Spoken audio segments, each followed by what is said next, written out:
You are sitting at a high-end holiday dinner where everyone is weeping over a slideshow of grainy photos from 1998.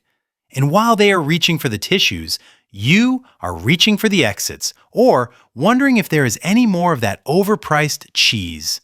You feel like a biological glitch because while your cousins are reminiscing about the golden age of backyard sprinklers, you feel approximately the same amount of nostalgia for your upbringing as you do for a middle school dental cleaning. Spoiler alert, this is not because you are a cold-blooded sociopath or because you have suppressed memories of a Dickensian tragedy. It is not that you are ungrateful, and it is definitely not that you have the emotional depth of a teaspoon. Your brain is actually doing something genius. You have bypassed the sentimental hardware that keeps most of humanity trapped in a loop of remember when because your neural architecture is focused on the horizon, not the rearview mirror. Society has been completely wrong about you. We live in a culture that worships the altar of the good old days, insisting that if you don't view your past through a sepia-toned filter, you must be fundamentally broken. They call it family values, but often it is just a socially mandated performance of emotional attachment to a version of yourself that no longer exists. Here is the uncomfortable truth.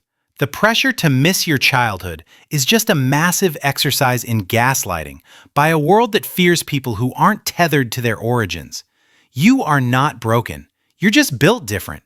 You aren't mourning the loss of your youth because you've already extracted the data and moved on to the next upgrade.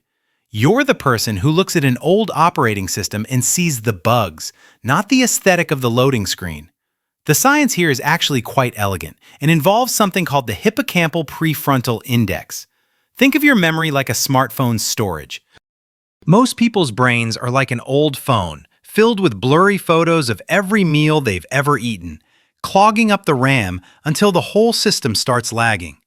Your brain, however, is running an automated cloud cleaning script. You have high neural pruning efficiency. Wild, right?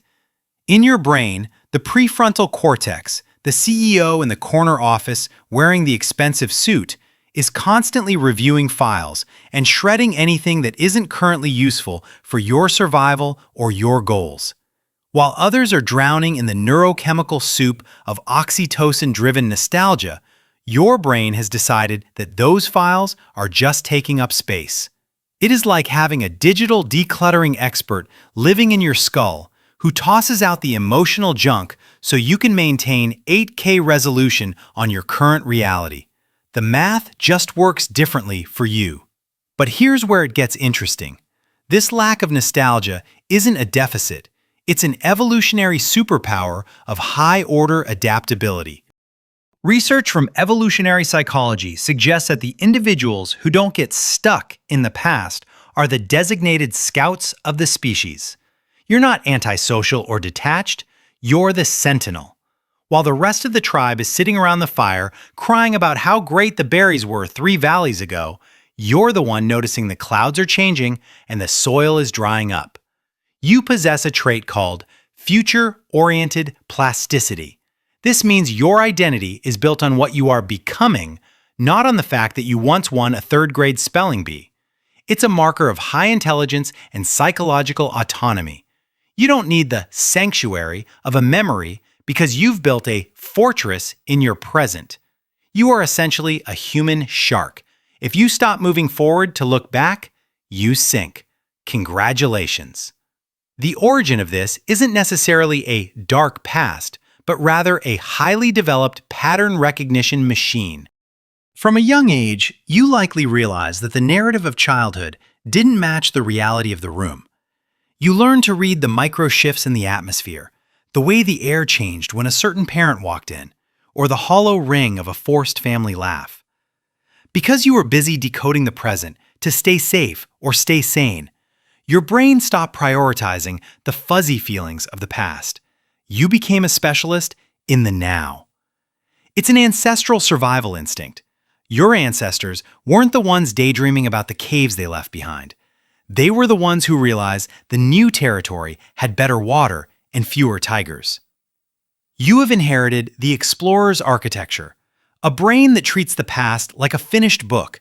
You've read it, you've learned the plot, and you have zero interest in rereading the prologue when the current chapter is finally getting good. This manifests in some pretty specific micro-habits that probably make you feel like an alien at brunch. Scenario: someone asks, "Don't you wish you could go back to high school?"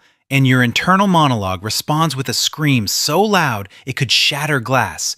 But you just blink and say, "No, I like having a bank account." You probably have a habit of deleting old text threads the second they're no longer relevant because your digital clutter feels like a physical weight. You likely find the old friends section of social media to be a graveyard of people you have nothing in common with, and the idea of a class reunion sounds about as appealing as a DIY root canal. You've probably moved cities or redesigned your life at least once with a clinical efficiency that terrified your sentimental friends. Your brain is literally allergic to the dust of dead versions of yourself. Plot twist: that's not coldness, it's clarity. Here is your permission slip. You can stop pretending to miss the person you were when you were 10. You don't owe the past your emotional energy, and you certainly don't need to feel guilty because you don't get misty-eyed over a box of old trophies. You're not a robot. You're an advanced model. The world needs the sentinels who aren't blinded by the fog of the good old days so we can actually navigate the chaos of the present.